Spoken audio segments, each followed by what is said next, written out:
Next question differentiability में,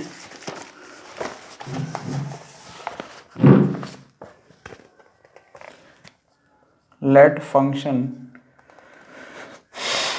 f of x is equal to 1 over mod x plus 2 if modulus x is less than or equal to 3. Okay, ये थोड़ा अलग type का question है. Is equal to दूसरा definition a sin mod x, a sin pi mod x plus b. Okay, a sin pi mod x upon x square minus 9, x square minus 9 खाली इस first term के नीचे ही है, और plus b cos पाई x.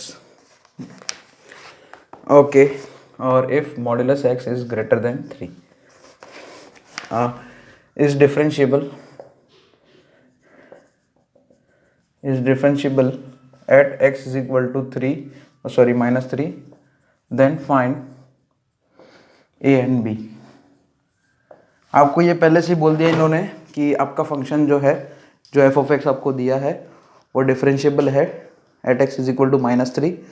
तो आपको ये unknowns find करना है, a और b आपको फाइंड करने को बोला है. तो सबसे पहले जो मॉड एक्स में आपको कंडीशन दिया है ये है ना, आपको जो यहाँ पे डेफिनेशन दी है वो मॉड एक्स में, mod x is less than और इक्वल टू 3, मतलब mod x is equal to 3 में ब्रेक करके दिए. तो सबसे पहले मॉड एक्स को एक्स में कन्वर्ट करना पड़ेगा. सबसे पहला काम तो यही रहेगा, फंक्शन की डेफिनेशन थोड़ा हम अच्छे से लिखे है ना, एक्स में लिखनी पड़ेगी. यहाँ पे जो कंडीशन है उसको एक्स में कन्वर्ट करना पड़ेगा. तो यहाँ पे -3 + 3 minus mod x is less than equal to 3, मतलब ये होता है आपका x का वैल्यू -3 और +3 के बीच में होता है. ये आपको सिखाया गया था, यानी कि mod x less than equal to 3 का मतलब ये होता है. और मॉड एक्स ग्रेटर देन 3 का मतलब क्या होगा, x एक तो ये वाला और दूसरा ये वाला 3 से ज़्यादा. मॉड एक्स ग्रेटर देन 3 का मतलब क्या होगा, या तो x 3 से बड़ा होगा या तो -3 से कम होगा. यानी कि हमारे मतलब जो फंक्शन है f of x उसको 3 पार्ट में डिवाइड करेंगे, -∞ से -3, -3 से 3 और 3 से इन्फिनिटी. यानी कि हमारा जो f of x है वो 3 पार्ट में डिवाइड होगा. x अगर -3 से कम है, -3 से अगर कम है तो ये डेफिनेशन यूज़ करेंगे, a साइन है ना, x -3 से कम से, यानी कि मॉड x 3 से ज़्यादा होगा. सो a sine pi mod x, okay, upon x² - 9 plus b cos pi x if x is less then -3. ठीक है. और हाँ, x अगर -3 से कम है तो नेगेटिव होगा, तो मॉड x आपका नेगेटिव साइन से खुलेगा, और मॉड x नेगेटिव साइन से खुलेगा तो -πx आएगा, यानी कि मैं इधर ही माइनस साइन लिख सकता हूँ. ठीक है, हाँ साइन क्योंकि ऑड फंक्शन है यहाँ पे, तो ये तो ऐसे ही रहेगा. ठीक है, मैंने ऐसे ही बोल दिया ये चीज़. ठीक है, फाइन. और उसी तरह से अगर आपका x जो है -3 और 3 के बीच में है तो फिर ये डेफिनेशन यूज़ होगा. अब यहाँ पे मैं मॉड x को मैं अभी x और -x कुछ नहीं लिख सकता, क्योंकि x हमारा नेगेटिव पॉजिटिव दोनों है इस इंटरवल में. -3 से 0, फिर इसमें 2 पार्ट में ब्रेक करना पड़ेगा. -3 से 0 के बीच में वो फिर ज़रूरत नहीं है अपने को तो differentiability at x is equal to -3 दिया है, तो वो तो ऐसे ही कर देंगे अभी. और तीसरा क्या बनेगा, तो तीसरा वैसे रिक्वायरमेंट है नहीं, लेकिन मैं लिख देता हूँ, a साइन पाई एक्स. अब पाई एक्स कैसे लिख दिया, क्योंकि x ग्रेटर देन 3 है, x 3 से अगर ज़्यादा होगा है ना, 3 पोर्शन लेस देन -3 है ना, x -3 से कम है, x -3 और 3 के बीच में है दूसरा, और x 3 से ज़्यादा है. 3 से ज़्यादा मतलब पॉजिटिव ही होगा. तो यहाँ पे मॉड ना लिखते हो ना, मॉड x हो जाएगा. x अगर पॉजिटिव है तो mod x is equal to x होता है, ये भी पता है. तो ठीक है, इसके बाजू में लिखते हैं x अगर 3 से ज़्यादा है. तो मैंने डेफिनेशन को जो f of अभी तो कुछ नहीं किया मैंने, फिलहाल जो f of x आपको दिया गया है उसको मैंने अभी तो जस्ट कन्वर्ट ही किया है और कुछ नहीं किया है. ठीक है, कन्वर्ट किया मतलब उसमें जो मॉड x की जो डेफिनेशन है उसको मैंने मतलब मॉड x की जो कंडीशन है उसको मैंने x में कन्वर्ट किया है. अभी तो फिलहाल इतना ही हुआ है और कुछ नहीं है. अब हम अब जैसा कि इसने बोला है, कंडीशन क्या है इसकी कि हमारा फंक्शन एफ ऑफ एक्स -3 पे डिफरेंशिएबल है। -3 पे डिफरेंशिएबल है, उसका मतलब क्या, L H D at x is equal to -3 है ना। इसका मीनिंग क्या निकलता है, एल एच डी मतलब left hand side derivative at x is equal to -3 is equal to R H D at x is equal to -3, right hand side derivative. और चलिए left hand side derivative के लिए तो ये use किया जाएगा, right hand side derivative के लिए ये डेफिनेशन यूज़ किया जाएगा, इतना हमने पता है। ओके, तो बस अब यही यूज़ करना है और कुछ नहीं है। चलिए क्वेश्चन आपने लिख लिया होगा, तो मैं यहाँ पे अब वो कंटिन्यू करता हूँ। सबसे पहले हम आर एच डी निकालेंगे, राइट हैंड साइड डेरिवेटिव, वो आसान है ना, उसमें फंक्शन आसान है इसलिए। तो पहले आर एच डी निकाल के दे देता हूँ, फिर L H D, sorry. So सबसे पहले R H D at x is equal to -3। चलो, तो उसके लिए क्या कंडीशन, अच्छा -3 से जस्ट ज़्यादा है ना, यहाँ पे क्या आएगा लिमिट, मतलब जैसे डायरेक्ट ही लिख सकते हैं इसको, मॉड एक्स नेगेटिव साइन से ओपन होगा, यानी कि इसको ऐसा लिख सकते हैं हम, डायरेक्ट ही बोल सकते हैं इसका डैश मतलब इसका derivative at x is equal to -3। Limit से करोगे तो भी हो जाएगा, स्टैंडर्ड डेफिनेशन से करोगे तो भी यही ऐसा ही बनेगा, है ना। लेकिन ये डायरेक्ट कर सकते हैं क्योंकि ये यहाँ पे सिंपल वाला फंक्शन है, इसमें लिमिटिंग करने की, लिमिट वैल्यू है ना, लिमिट लगाने की कोई ज़रूरत नहीं है, डायरेक्ट ही बोल सकते हैं, है ना। इसका ये डिफरेंशिएबल है इसलिए, है ना, ये डिफरेंशिएबल फंक्शन है इसलिए। अच्छा, 1/-x+2 मतलब डैश का मतलब डेरिवेटिव, ठीक है, डैश का मतलब इसका डेरिवेटिव निकाल रहा है। सो -x+2 का dash at x is equal to -3, वही हमारा आर एच डी हो जाएगा। चलिए -1, ठीक है, पावर कितना ऊपर ले आया तो -1। चलिए इसका डैश फर्स्ट ऑर्डर डेरिवेटिव, चलिए यहाँ पे इसका डेरिवेटिव करेंगे तो माइनस पावर आगे, सॉरी पावर आगे, -1 पावर आगे, और पावर में से एक कम, और फिर कंपोजिट फंक्शन है तो -x+2 का डिफरेंशिएशन -1 हो जाएगा। क्या लिख दूँ, at x is equal to -3, ठीक है। बस फिलहाल इतना ही, बस यहाँ माइनस माइनस तो ये प्लस हो गया, वेरी गुड। और बस अब हो गया 1/-x+2, है ना, -x+2 में यहाँ पे x की जगह -3 पुट करोगे तो 3+2 होल रेस टू -1, यानी कि 5 विच मीन्स 1/5। एक सेकेंड, ओके 1 मिनट मैंने मिस्टेक क्या की, यहाँ पे पावर आगे किया तो पावर में से कम कौन करेगा। जैसे डिफरेंशिएशन आपको पता है, यहाँ पे तो यह क्या, यहाँ पे पावर आगे लेते हैं, है ना, ये वाली फॉर्मूला, स्टैंडर्ड फॉर्मूला, या फिर ऐसे भी नहीं, सॉरी, f(x)n, ठीक है। यहाँ पे हम x थोड़ी है, कोई f(x) है, उसका डेरिवेटिव निकाल रहे हैं, और n है तो पहले n बाहर आएगा, f(x) की पावर में से एक पावर कम होगा, पावर आगे पावर में से एक कम, और क्योंकि ये कंपोजिट फंक्शन है इसलिए बाजू में f' भी लिखना पड़ेगा, तो वही तो किया है, ठीक है।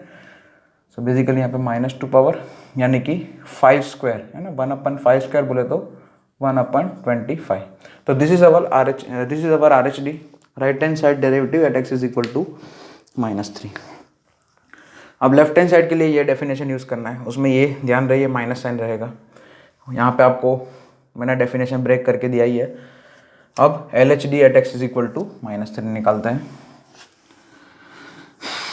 वो फिलहाल के लिए तो खाली ऐसे ही, ठीक है। L H D at x is equal to -3, फिलहाल ये लिख दो, R H D at x is equal to -3 1/25 है, वीडियो पॉज करके ये लिख देना, आर एच डी कितना है 1/25, और मैं साइड में लिख भी देता हूँ ये चीज़,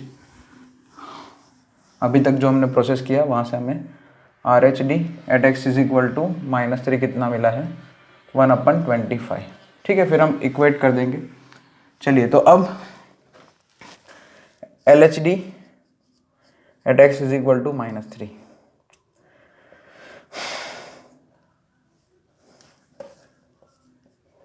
L H D at x is equal to -3, वो क्या होगा, limit x tends to -3 minus a sine pi x upon f of x minus f of -3 upon x -3 x minus plus माने कि एक्स -3 मतलब एक्स +3। तो ये हमारा F of x basically,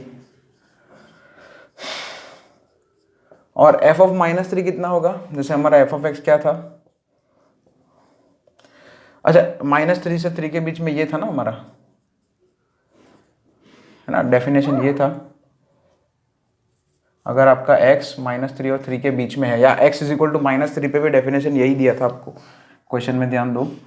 तो f ऑफ -3 कितना है, 1 अपन मॉड में -3 मतलब 3, 3 + 2 मतलब 1/5, 1/5, ठीक है। डेफिनेशन है ना, स्टैंडर्ड डेफिनेशन से यूज़ कर रहे हैं ना, इसको सॉल्व कर रहे हैं। स्टैंडर्ड डेफिनेशन जो है हमारी, यानी कि प्रिंसिपल मेथड जो भी है ना, डेरिवेटिव फाइंड करने के लिए। एफ ऑफ एक्स, ये हो गया एफ ऑफ एक्स, ठीक है, ये वाली चीज़ एफ ऑफ एक्स है, और ये हमारा एफ ऑफ 0 है। F of x minus F 0 divided by F of x, sorry F of x minus f of -3, sorry ये क्या है हमारा F of -3। This is our F of x. Standard definition जो है ना हमारा डेरिवेटिव की, डिफरेंशियल है ना, एलएचडी निकालने के लिए, आरएचडी निकालने के लिए, जो सबसे पहली क्लास में पढ़ाई गई थी वही यूज़ कर रहे हैं। एलएचडी है इसलिए -3 माइनस, है ना, f of x minus f of -3 whole divided by x minus -3, minus minus plus हो जाएगा। अब बेसिकली हम जो है सब्सटीट्यूशन यूज करेंगे, let x + 3 is equal to h, which means x is equal to h - 3, ठीक है। चलिए x -3 की तरफ जा रहा है from left hand side, x tends to -3 minus है, तो h टेंस टू क्या हो जाएगा, 0 माइनस हो जाएगा, ठीक है। तो अब सब कन्वर्ट कर देते हैं, लेकिन उससे पहले कुछ चीज़ें यहाँ पे कन्वर्ट करनी पड़ेगी, है ना। यहाँ पे सब्सटीट्यूशन लगा रहे, x + 3 की जगह h, यानी कि x की जगह h - 3। तो यहाँ पे ये जो साइन वाला टर्म है वो क्या हो जाएगा, साइन पाई x, उसको h में कन्वर्ट कर देते हैं, उसमें x की जगह यहाँ पे x की जगह h - 3, है ना। सब्सटीट्यूशन यूज़ किया है तो ये चेंज भी करना पड़ेगा। तो बेसिकली ये क्या हो जाएगा, साइन -3π + πh, या h पाई जो भी बोलो, πh -3π + थीटा, थर्ड क्वाड्रेंट, उसमें साइन नेगेटिव होता है तो साइन πh हो जाएगा। उसी तरह से कॉस में भी ऐसा ही होगा, cos πh सॉरी वो हो जाएगा -cos πh, क्यों, कॉस भी थर्ड क्वाड्रेंट में नेगेटिव हो जाता है, इसलिए ऐसा होगा। चलिए x² - 9 क्या होगा, h - 3 का होल स्क्वायर -9। सो h² - 6h + 9 हो गया, +9 -9 कैंसिल हो जाएगा, सो h² - 6h आएगा, x² - 9 जो है, बस यहाँ पे ये हो गया, और x + 3 की जगह h हो जाएगा।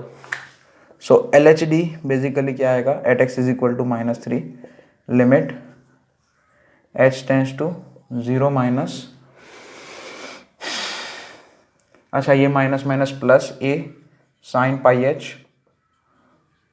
x² - 9 कितना हो जाएगा, उसका हम एलसीएम ले लेते हैं फिर, है ना, एलसीएम ले ही लेते हैं, चलो इधर हो जाएगा h² - 6h ब्रैकेट, और cos πx क्या हो जाएगा, cos माइनस है ना, माइनस ऑफ cos πh, है ना, cos में भी कि ऐसा h में कन्वर्ट कर दिया, सब कुछ h में कन्वर्ट कर देंगे, और इधर अच्छा हाँ 5 का भी एलसीएम आएगा ना, सो 5, और इधर भी 5 लिख दो, एक काम करता हूँ, वो ये 1/5 का भी एलसीएम साथ में ले लिया मैंने, ठीक है, -5 h² - 6h, और दूसरा क्या बनेगा, cos πh, और इधर h² - 6h। तो एलसीएम कितना है, एक तो ये 1/5 का 5, और ये h² - 6h, वो दोनों नीचे चला जाएगा, और ये इसकी जगह h, सो एक तो 5 × h² - 6h, और दूसरा क्या, एक h और आएगा, किसका, x + 3 का। अब हम क्या करते हैं, बस अब यहाँ पे बस वही है थोड़ा कि ये इसकी लिमिट एग्जिस्ट करती है। एक मिनट, मैंने ओ ओ ओ ओ यहाँ पे बी लिखना रह गया।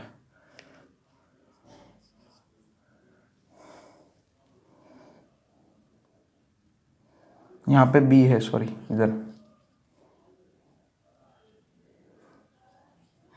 इधर बी है। क्वेश्चन में भी चेंज कर देना। हमारी जो डेफिनेशन है उसमें बी इधर cos पाई एक्स के साथ बी है, वैसे लिखा ही है मैंने, यहाँ पे मैं भूल गया हूँ क्योंकि बार बार बोर्ड साफ हो रहा है और ऐसा हो रहा है ना, इसलिए थोड़ा ऐसा हो रहा है। ठीक है, कोई बात नहीं। ये क्वेश्चन बहुत ही लेंदी है, और लेंदी मतलब थोड़ा सब्जेक्टिव टाइप है और थोड़ा एनालिसिस है इसमें, इसलिए ऐसा हो रहा है। कोई बात नहीं, चेक करते रहना, मैं भी चेक करता रहूँगा, कोई टर्म मिस ना हो जाए। ठीक है, तो यहाँ पे ये हो गया। अब ये इसका लिमिट एग्जिस्ट कर रहा है, ठीक है, ये बोला गया है, तो इसको अभी हम सॉल्व करेंगे। तो यहाँ तक आप लिख देना वीडियो पॉज करके, फिर हम आगे देखते हैं। मुझे लग रहा है ये पूरा वीडियो इसी में जाएगा क्या, चलिए कोई बात नहीं।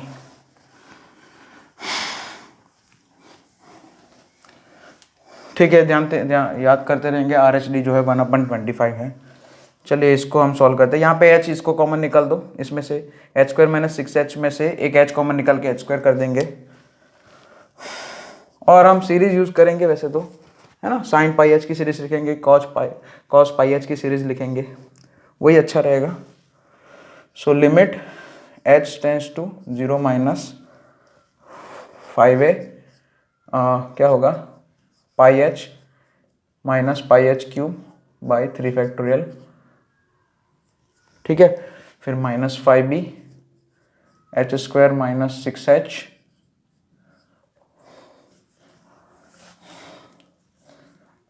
1 -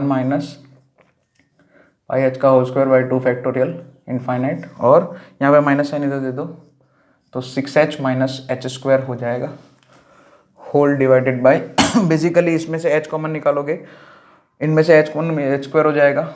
ये h² है ना, ये ब्रैकेट में से एक h कॉमन निकाल के यहाँ पे h² हो जाएगा, और h - 6 बचेगा, और h - 6 वाला जो टर्म बचेगा उसमें डायरेक्ट 0 की लिमिट पुट कर सकते हैं। तो 0 - 6 मतलब -6, -6 × 5 मतलब -30। ठीक है, तो -30 तो वो बाहर हो जाएगा। ठीक है, h² हो जाएगा। अब ये इसकी लिमिट एग्जिस्ट कर रही है क्योंकि उसने बोला है कि डेरिवेटिव एग्जिस्ट कर रहा है। x = -3 पे डेरिवेटिव एग्जिस्ट कर रहा है, f' ऑफ -3 एग्जिस्ट कर रहा है। RHD हमने कितना निकाला, यहाँ पे फिर से लिख देता हूँ। RHD कितना निकाला, @x = -3 1/25। तो ये भी LHD है, LHD भी कितना होगा 1/25, वो हम करेंगे। सबसे पहले तो इसका लिमिट एग्जिस्ट कर रहा है ना, ये LHD है। LHD @x = -3 वो भी एग्जिस्ट करेगा। जब LHD RHD दोनों ही -3 पे एग्जिस्ट करेंगे तभी जो है f' -3 एग्जिस्ट करेगा। तो अब ये एग्जिस्ट कर रहा है, इसका मतलब ये यहाँ पे क्या होगा, डिनोमिनेटर में क्या बोलते हैं h² है, ठीक है, इफेक्टिव डिग्री है ना, h² 2 है, तो न्यूमरेटर में भी इफेक्टिव डिग्री 2 या उससे ज़्यादा होनी चाहिए, मतलब 2 या उससे कम वाले जो टर्म है, मतलब 2 से कम वाले टर्म है, 2 पावर से कम वाले पावर वाले जो टर्म है उसको हम उसका कोफिशिएंट 0 कर देंगे, उसको हटा देंगे, है ना। यानी कि 1 पावर वाले और 0 पावर वाले, यानी कि कांस्टेंट टर्म इधर जो बनेंगे और h वाले टर्म या लीनियर टर्म जो बनेंगे, है ना, पावर 1 वाले जो टर्म बनेंगे, h वाले जो टर्म बनेंगे उनका कोफिशिएंट 0 कर देंगे। अब यहाँ पे कांस्टेंट टर्म तो कोई बन नहीं रहा, देख लेना। तो लीनियर वाले टर्म क्या क्या है, एक तो 5a पाई, लीनियर वाला टर्म एक बनेगा 5a पाई h एक, दूसरा -5b -6h × 1 यानी कि +30b, है ना, उसका कोफिशिएंट ही लिखना है हमने तो, और बस, और दूसरा है 6h यानी कि 6 = क्या होगा 0, कंडीशन नंबर 1, है ना। ये तो मैंने लिखवाया था आपको, for limit to be exist, है ना, ये होना चाहिए effective degree of denominator numerator should be greater than और equal to effective degree of denominator, है ना। इफेक्टिव न्यूमरेटर की इफेक्टिव डिग्री मतलब यहाँ पे सिंपल है, h² वाला टर्म है तो न्यूमरेटर में h² या उससे ज़्यादा वाले टर्म होने चाहिए, ज़्यादा पावर वाले टर्म होने चाहिए, उससे कम पावर वाले टर्म का कोफिशिएंट 0 हो जाता है। ये टेक्निक आपको सिखाया था, है ना। लोअर अपन हायर है तो फिर वही h की लिमिट 0 की तरफ जा रही है, एच जो है 0 की तरफ जा रहा है, तो लोअर अपन हायर जो है वो इनफाइनाइट है ना, वो डज नॉट एग्जिस्ट, हमें एग्जिस्ट करानी है लिमिट, इसलिए हायर अपन लोअर करना पड़ेगा। ओके चलिए, अब यानी कि ये 0 हो गया, तो एच वाला टर्म तो हटा दो। अब एच स्क्वायर वाला टर्म मैक्सिमम है, सो एक तो ये -1/30 बाहर ले लिया, so limit h tends to 0 minus h वाले एच स्क्वायर वाला टर्म लिखो, एक तो होगा -5bh², बस एक ही होगा वो, और दूसरा तो कोई नहीं होगा, यहाँ से एक ही बनेगा एच स्क्वायर का टर्म, यही 5bh², क्योंकि 1 के साथ वो मल्टीप्लाई होगा तब, बाकी सब तो एच से ज़्यादा वाले पावर वाला टर्म है। और तीसरा दूसरा -h² whole divided bye h², ठीक है।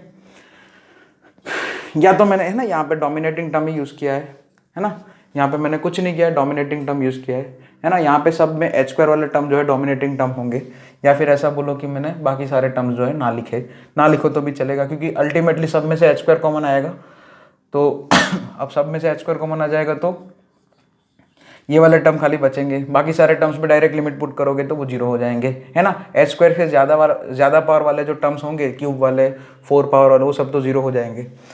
तो या ऐसे भी बोलो या तो ऐसे भी बोलो, या तो डोमिनेटिंग टर्म से बोल दो या तो ऐसे भी बोल दो। चलिए, तो अब यहाँ पे ये माइनस माइनस है तो प्लस हो जाएगा, 1/30, h² कैंसिल हो जाएगा, 5b + 1। ओके, और मैंने क्या कर दिया अभी, LHD = RHD भी कर ही दिया है अपने आप ही यहाँ पे एक ही साथ में, है ना। इसी स्टेप में मैंने LHD = RHD भी कर दिया है। ओके, तो बस अब सॉल्व करते हैं। यहाँ पे देखो b का वैल्यू डायरेक्ट मिल जाएगा, 5b + 1, 30/25, 6/5 हो जाएगा, 6 5 और 5 5 बरोबर है नहीं, ये 30 इधर आएगा, क्रॉस मल्टीप्लाई, 1 को उधर भेज दो तो 1 उधर जाएगा, तो 6/5 - 1 मतलब 1/5 हो जाएगा, 1/5, और नीचे एक और 5 आएगा तो 25 हो जाएगा नीचे। 5b = 1/5 कर लेना, ये इतना तो आप कर लोगे सीधा, तो ये एक आंसर आ गया, है ना, एक कांस्टेंट आ गया मेरे को मिल गया, b = 1/25। अब a की वैल्यू निकालने के लिए क्या करेंगे, ये b की वैल्यू फर्स्ट में रख देंगे, सो 5a π + 30b यानी कि 30/25 + 1। अच्छा ठीक है, 30/25, 6 5 5 5 है ना, 6/5, और यहाँ पे आप करोगे तो 5a π, यहाँ पे एलसीएम ले लेना, -36/5 आ जाएगा, ठीक है ना, सही है ना, 5 6 36, 5 6 30, 30 + 6 36, और ऐसे ऐसे बन जाएगा। सो a = कितना मिलेगा, 5a π है, 5 π को इधर भेज दो, सो -36/5 5 नीचे 25, 5 5 25 और एक पाई आएगा, सो a का वैल्यू क्या आएगा, -36/25 पाई, और b का वैल्यू कितना आया था, 1/25। तो ये अच्छा खासा लेंथी सवाल था, इसी में पूरा मेरा लेक्चर चला गया है, कोई बात नहीं, लेकिन ये सीखने को मिलेगा इसमें थोड़ा बहुत। तो ये कांस्टेंट फाइंड करने वाला एक क्वेश्चन था, इसको आप नोट डाउन कर लेना।